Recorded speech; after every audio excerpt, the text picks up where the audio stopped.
When we see kata like Gankaku or Shinto, whichever you call it, and you have these postures, crane on a rock, people might say you're not very stable and it's not really a fighting position. So maybe it's about balance exercise, maybe it's about learning to control your core. That's all fair and good because it does help with those things. But we like our karate to have practical applications too.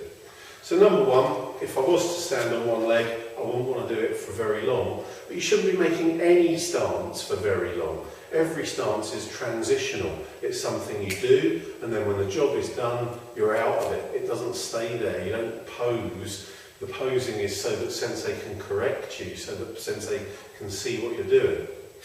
So we need, for our crane on a rock stance, to do something. And it's got to be something in response to a realistic kind of attack. So, what kind of attack? Well, we'll use the big right hook for today, but please understand it could be any kind of attack. We're just going to use the big right hook for today.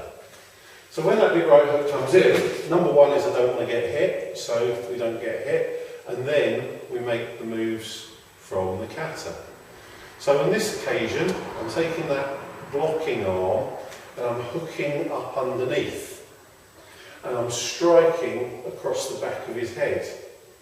Now, it would really help if he wasn't really strong and if his legs were, taking a bit of a knock as well. So I want to just put that in there like that.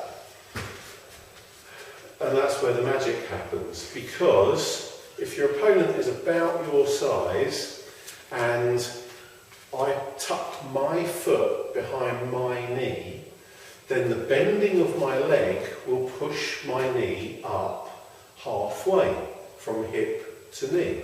It will raise the knee to halfway, which just happens to be where the dead leg spot is. So as well as hooking his arm and hitting him across the back of the neck, that will tell me exactly where to put my knee to give him a dead leg.